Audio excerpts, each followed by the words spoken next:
Hi. So this is my new MacBook, and I've had it for about 3 months. So in 2025, Apple revolutionized the personal computing space with a new Apple Silicon, the M1 chip. M1, M1, M1, M1, M1s, M1s, M1s, and we call it M1. Fast forward to 2025, we have the new M4 chip that is released. The one I have here is the M2 Air from 2022. So this is the 16 GB version with 8 core CPU. So I had a question: how does this hold up in 2025 against the M4? Let's find out. So the first thing to talk about is the design. This is a generation where Apple ditched the iconic wedge shape for a flat, squared off design. It's just 11 thick, weighs only 1.2 kilos, and feels insanely portable. You can virtually go anywhere with this laptop. It doesn't add any weight to the bag. It comes in four different colors: silver, starlight, space gray, and midnight. Although the midnight gray looks fantastic, this is the most prone to fingerprints. Even in 2025, this design still looks fresh. This also has that knot up at the top. This unifies the design language across the iPhone and MacBook. The first time I opened my MacBook, the screen literally shocked me. We have a 13.6-inch liquid retina panel with thin bezels. It hits up to 500 nits of brightness, and it's sharp, colorful, and accurate. Yeah, there's a notch, but in day-to-day use, it literally fades away. I'd rather have the extra screen space than some thick bezels. When I'm editing or even watching YouTube, the colors literally pop. It's not just bright, it feels alive. You don't notice it until you go back to the screen and realize how flat that screen was compared to the Windows version or compared to any Windows laptop. I'd say the screen is much, much, much better. The only downside is the screen is really glossy. In the new MacBook, they've given this nano texture that's not there in the MacBook Air M2. So you really get that reflection when you're working in front of a window. Honestly, for this price, the display alone feels like you're getting more than what you've paid for. It makes the laptop look more expensive, although it is not compared to the Pro models. The battery life on this Mac Air is one of its biggest strengths, and that's all thanks to the M2 chip. Apple's chips are just crazy efficient. What blows my mind is how it balances performance and power at the same time. I can edit 4K videos, stream content, keep 15 to 20 Chrome tabs open, and I'm still left with charge at the end of the day. That's not something I'd get in a thin, fanless laptop. What makes it even better is MagSafe charging.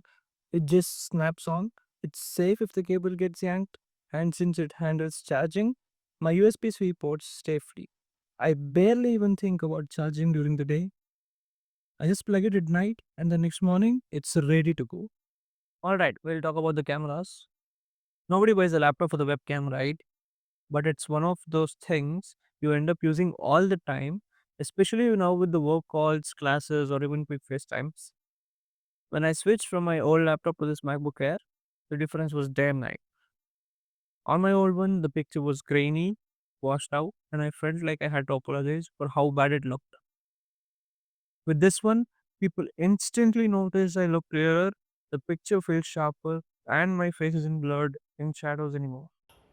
So you're watching the footage right from the MacBook's front-facing webcam. So this is how the video quality is, and this is how the audio quality is. We have some background noise going on. The window is open, so I'll just stand in front of the window. So this is how the dynamic range is. So you can clearly see me. So I think the camera is clearly good. Yeah. So that is one point to consider. Now, it's still not perfect. If you're in a dim room at night, it struggles. You can't expect iPhone level quality here. But for what it's made for, Zoom, Meets, casual video calls, it does the job and it does it exceptionally. Bottom line, the camera isn't a selling point, but it's finally not an embarrassment. Feels like it belongs to a premium laptop. Speaking of audio, I did not have much expectations from the MacBook Air M2 because come on, look how thin the laptop is. The MacBook Air has a four-speaker sound system, and it's honestly one of the best I've heard on a laptop this time. The stereo sound feels wide, So when you're watching a movie, it actually feels like the sound is stretching out past the laptop itself. And when you play music or video that supports Dolby Atmos, you get spatial audio, which makes it feel almost like surround system coming from just the laptop.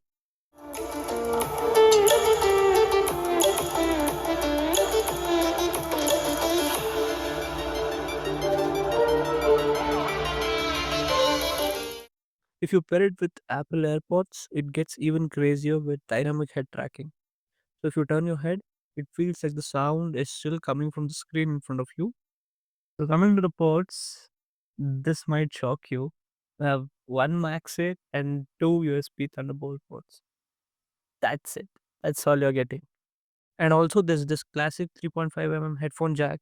It's actually nice to have in 2025 when most laptops are ditching it. And you get two Thunderbolt or USB 4 ports. You can use them for charging or plugging in drives or even connecting to an external display.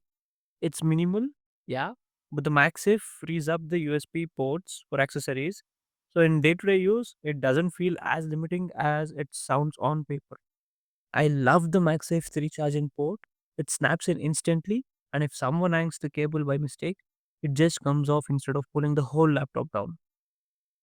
Coming to the performance, this is where the Apple Air M2 really surprised me. Forget the benchmarks for a second because what matters is how it feels in daily use. And for me, it's been rock solid. That said, for editing, coding, browsing with 22 ohm tabs, or streaming, this machine hasn't let me down once. And it does it all silently without fans, which honestly makes it feel like magic. For me, this is where the M2 chip really flexes. It gives you power that feels closer to a Pro machine, which is battery like an iPad. That combination makes the M2 Air feel reliable. So is it still worth in 2025? For me, at least, it's a great laptop for the value it is giving. And honestly, it is why it's still a best pay for 2025.